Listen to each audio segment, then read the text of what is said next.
Hey, Mega Moms, Jessica Hensley here with Real Estate Mega Moms, where we help moms create a life and a business that they love. And today, Stefanie and I are joined by Jamie and Brad Flanagan.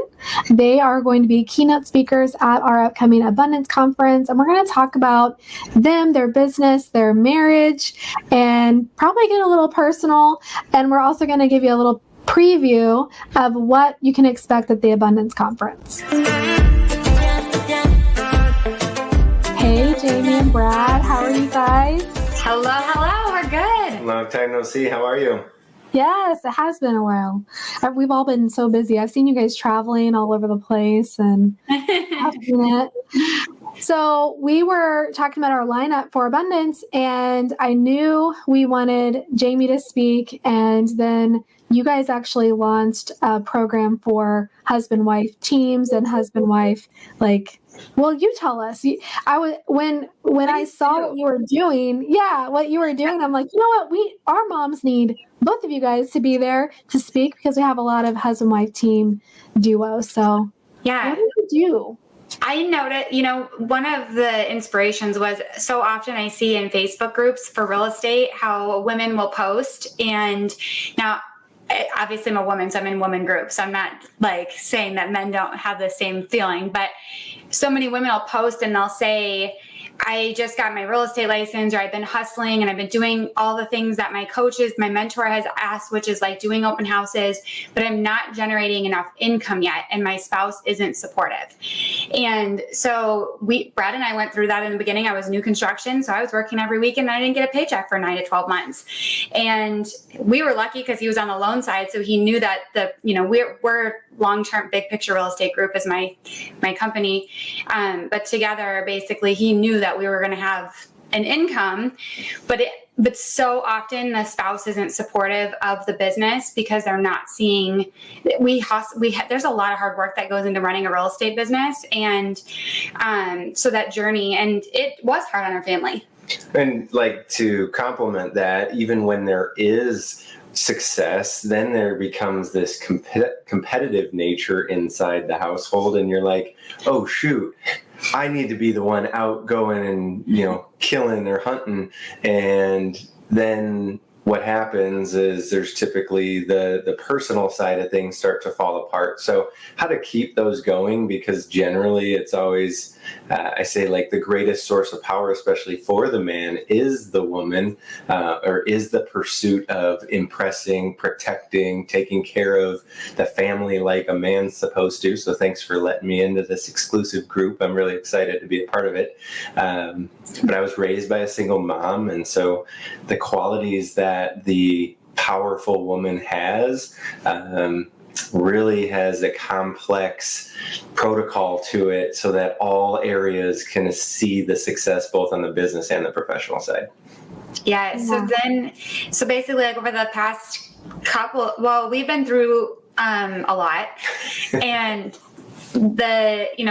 we got divorced, we got remarried to each other, and in that, we've also done a lot of self-development, as far business development, health development, as well as lots and lots of relationship stuff. And we put in the work. And so then it was really neat now coming full circle, we created basically a program where you can come in and as a couple, align your vision for what you should do for investments. So oftentimes in real estate, we don't realize all the benefits. We just get our real estate license and we're like, okay, investing sounds cool, but I don't even know where I would start.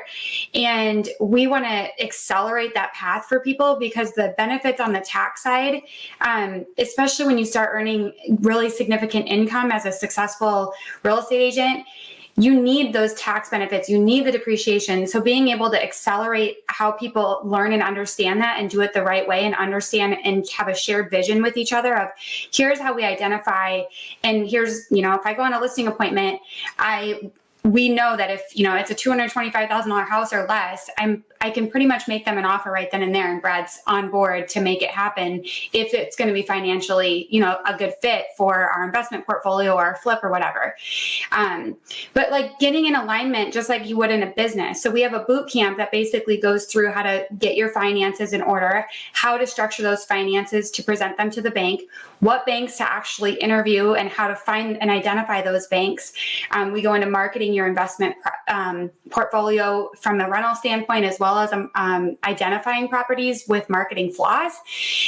So there's just a lot that we go in. It's a 7-week boot camp. And then we're actually launching a marriage and money mastermind next month. So that'll be our, you're on a journey with us together.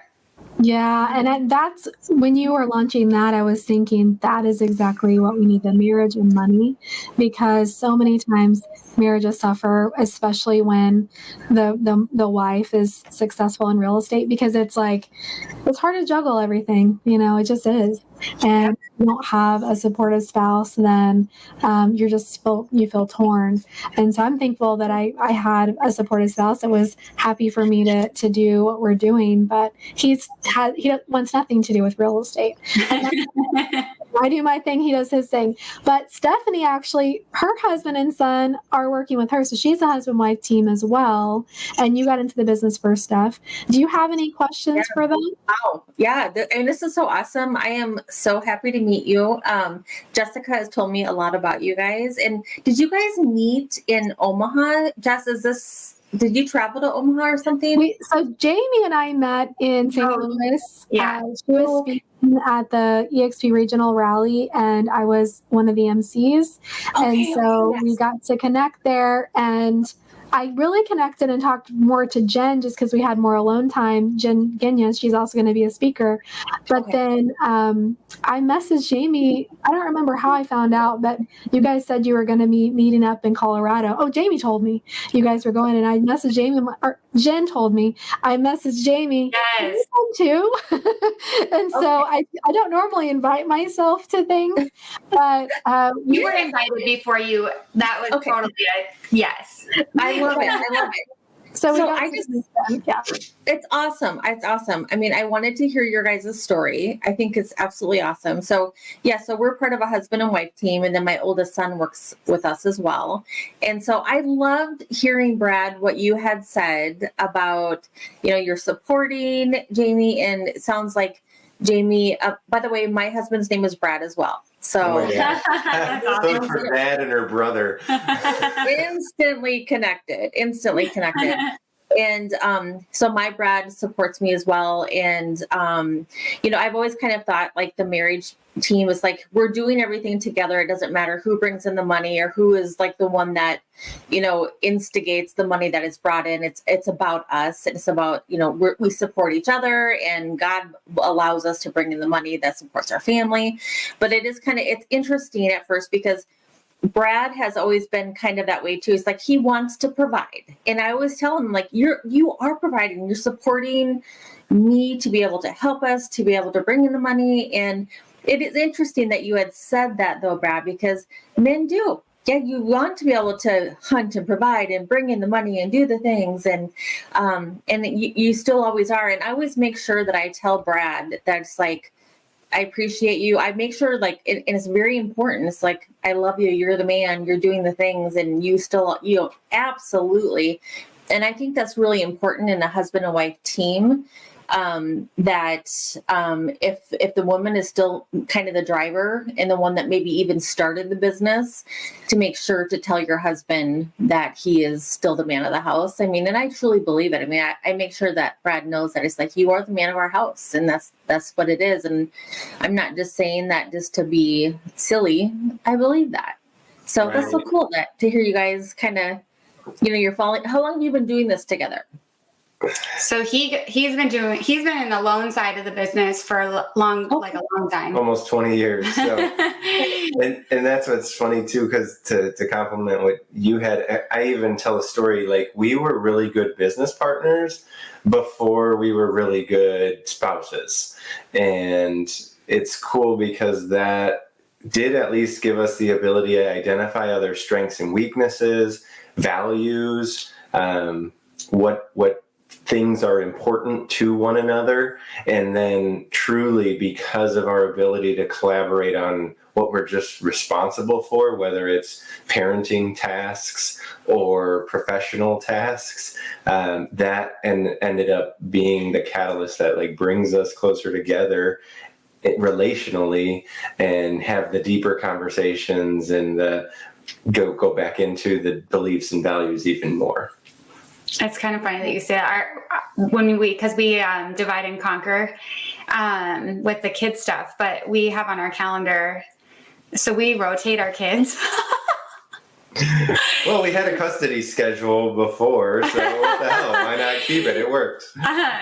So we're in the summer. It's like as parents, we're like, our kids are home all day. We need to keep them busy. And I was like, my office is from home, so naturally the kids are going to ask me questions every day. So what we did recently was, I was like, we got to figure this out. And so it's on our calendar. It's like Brad's week with the kids, my week with the kids, and our kids are like, it's like your divorce. But you guys don't fight. so it's been funny, but like finding things like that's like, yeah, you wouldn't really, like most people, that's not something probably common. And when people are married, to actually have a custody schedule. It's not a custody schedule. I'm responsible for the kids this week. And so if they need something, if there's a doctor's appointment or bringing them to sports, whatever, then we know who's responsible, and it's just easy. It's also a good reminder, because inevitably there's a demand outside of the house that does require a compromise in that schedule. And so for me, at least, I get to go out of the way and say, hey, thanks so much for taking care of them. I know it was supposed to be my responsibility, but you made it possible for me to go do this, that, or the other thing. Oh, that's so smart. I love that idea. I was thinking about that. We kind of do, I'm during the week, and then Cody's on the weekend, and it wasn't like a formal kind of thing. It was just since the beginning of my brokerage, looking back, like I would just focus more on home and things like that, trying to do as much as I could from home during the week, and then stack my appointments on Saturday, Sunday, knowing that then I would have help, So, yeah, I like, that's a really creative idea. But we'll go to every other weekend and Wednesdays. Just kidding. Inevitably, the calendar alert goes up when they're going crazy, and it's like, oh, they're yours now. And also, people see your calendar, I'm sure, because you guys both run businesses. So I put all my personal stuff so everyone knows. They're like, oh, okay, you have a doctor's appointment today. So they're saying, oh, it's your week with the kids. Yep. How many kiddos do you have? Two. Okay. And for those that don't know, so Jamie and I both work at and Stefanie, we all work at EXP. And Jamie is located in Omaha. They're both located in Omaha, but specifically on the real estate side.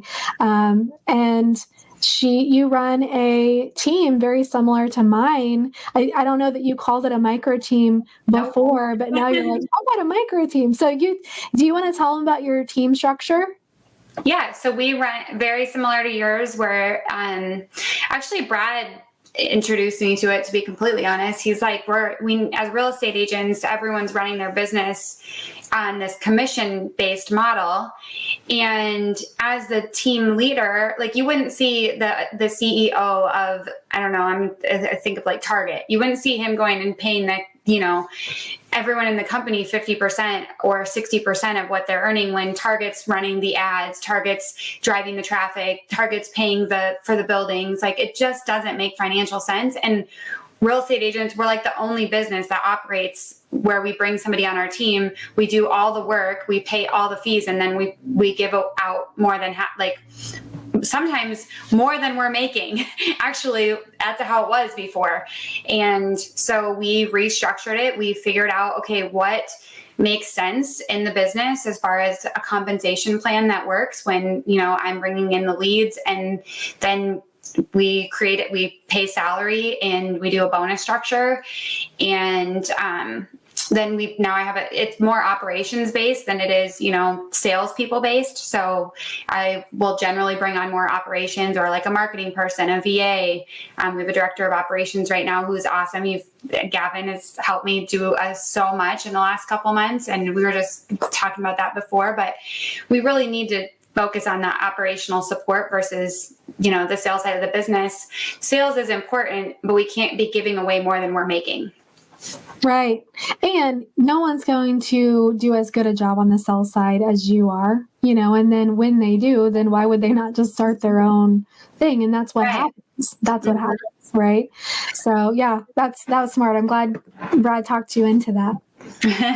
So I just spreadsheet, reflected on my own, because of course I'm running an organization that includes both sales and operations, and also being an observer where I'm partnering with real estate professionals and watching. And then of course I'm typically working with like a team lead if they do have a team, and I hear the gripes and the moans and the complaints, and it's like you're grooming them to replace you or succeed you. And so then as soon as they see we're attracting this certain personality type, when I've noticed that my hourly guaranteed salary people were the most reliable, they were the most helpful, and so those people valued the security and the stability, and that's what we're seeking as the CEO of a growing small business, is how do I gain more stability,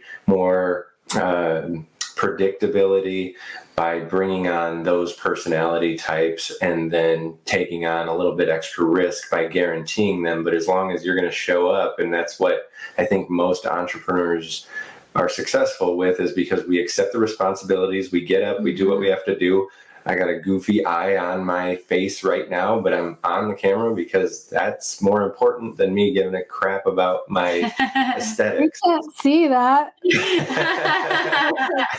on the men, but I'm making sure I'm consciously on the left side of my face here because I'm self-conscious. So that was really what was fun, and it kind of complements the previous statement where we identify our strengths and our weaknesses, and then offer up where we can help fill in the gap for one another. And that's just something that is a niche or specific to, I think, relationships and business. So we had to just bring them together. So Brad, I know that you guys are focusing on the marriage aspect. So for a successful real estate agent that doesn't have the spouse that's working with them in real estate, like what advice would you have to that woman that's trying to, reaffirm her man and show up in all the places? And, is there any like go-to advice you have? So blanket statement is really ultimately the man, what they want is to be loved, but then it's like, it's got this significance armor over it. And so that threat of not being as significant with regard to how much the money, because it is a profitable career field. So sometimes I see that's the challenging dynamic, is we've got the, hardworking, predictable income coming from maybe the husband in the household, and then the wife is got the luxury of then taking a little more risk, but that comes with that higher reward. Figuring out that dynamic where we can still ensure that we feel significant is important. It's easy to go get completely exhausted showing houses all day in the summertime weather, and then getting interrupted all day, and you don't have energy. Explaining the boundaries that come with that. Like, I need a few minutes to go just decompress, and then I'm going to come and greet you. As long as they don't have that expectation, because I used to be the guy who would look out the window, when is she coming home? And I would maybe try to do something like clean an area of the house and hide all of the mess so that I could impress her with something or surprise her. And it would go unnoticed potentially because it was just busy. It wasn't and then I take offense to it. So it's really working through all those things and maybe taking a little extra time to notice the details, notice the little things, and then feed that significance. Really, there's not much else. Oh, that's really good. Good advice. Steph, do you have any other questions? No, I mean, that was brilliant. I mean, it sounds like some of the things that Brad and I have had to work through over the years, especially when you're working together all day. We do work from home, both of us do, but he has an office upstairs and I have an office downstairs. And I think some of the things that we've struggled through is definitely noticing what each other does throughout the day, because even though we're working together out of the home, we're not seeing each other all day. And I think it's just really just noticing what we're both doing. We have a child yet at home. And, just keeping up the house and doing those things, just like normal marriages, but then also kind of, putting the fact that we're working together and acknowledging, just like you would at like a normal work atmosphere, is acknowledging, the wins and that of boys and those kind of things. I think those are really important. And for me, I really try to make a habit of noticing those things for Brad, because he really does do a lot of those things. Like you had mentioned, Brad, that, cleaning up a corner and those kind of things. He does all of those things. And sometimes I'll breeze by it and I'm like, oh, I have to notice that, because Brad will, like, for instance, in the morning, he will get the cup of coffee ready for me. So I just have to press a button. Those are the little things that he will do for me. And that's just something so special. And sometimes I'll overlook those things. And I think that, all marriages, not even ones that work together, but those are Right. something pretty unique in a marriage that we all need to say thank you for. So. Yeah. And it's I'm glad that all you brought it's communication at the end of the day, because what I noticed that completely, I don't know, almost blew my mind is like majority of the arguments are because we want to spend some time together. We wanted to be closer. And it's like, so then we're going to, in the opportunity where we have the downtime, indulge in an argument. Like, how can we actually take a second, step back and be like, I'm mad because I care. And so usually it's like, hey, I'm feeling this way. I don't think you want me to feel this way. Am I right? And then it just opens up the door for maybe a productive conversation instead of an argument. Yeah, the vulnerability is huge. I know for like when you're going hard, when women, I don't know, I'm just going to say this, but like recently we were raised in a way of like, women can do anything and we don't need a man. And we've been taught, like, that's been subconsciously driven into our brains. And like, I encourage people, it's like flip the script and actually like somebody on social media recently was really good. I know who it is. Ashley is her name. She posted a really good video and she was talking about like, I don't need a man. I need this man. And I was like, it resonated with me so much because like, I do need him. And when we tell ourselves we don't, we create this completely like a wall without like literally an energetic wall. And when we lean into that and become vulnerable, and like me saying I need you doesn't mean like now, yes, that is an opening for like, if you wanted to hurt me, you are the one that could hurt me the most. But when you become vulnerable, it really is eliminated, right? Like he's not going to want to hurt me when I'm actually vulnerable and letting him know that is there and that this is actually really sacred.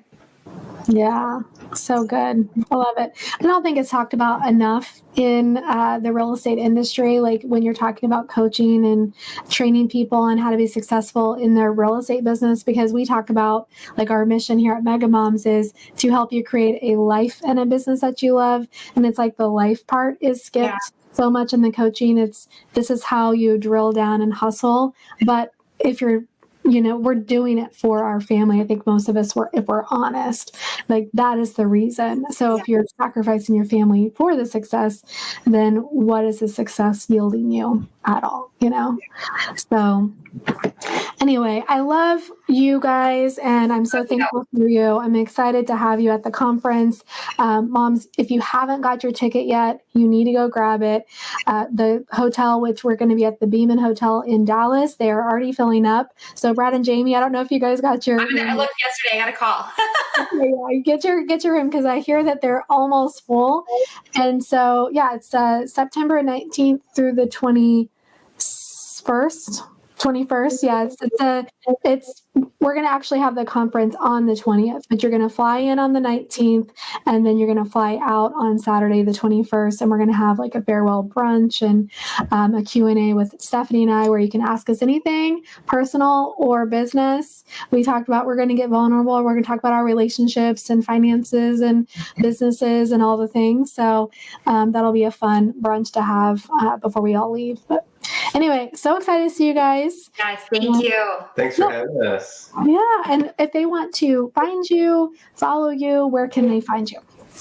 We're super Googleable, so that's something I like to say to my team, or like when I'm coaching people, may become very Googleable. But Brad and Jamie Flanagan and bradandjamieflanagan.com. We're on Instagram. We're on we spend a lot of time on Facebook. So Brad and Jamie Flanagan Wealth Through Real Estate is our Facebook group, and we share tips on how to just invest and harmonize your life and balance with your marriage. And the next course or mastermind coming up is next month. It is. So it's July 22nd through the 26th, and that's a free webinar. So we encourage people to start there. And then we do have a couple of paid options, but that, the webinar really will get you to the point of where it makes sense for you to invest in additional coaching. We'll make sure to include a link in the show notes below, and also when we send this email out to our list. So thank you so much. All right, we'll see you in September. Have a good one. Excited. Nice to meet you, Stefanie. Yes, nice to meet you guys.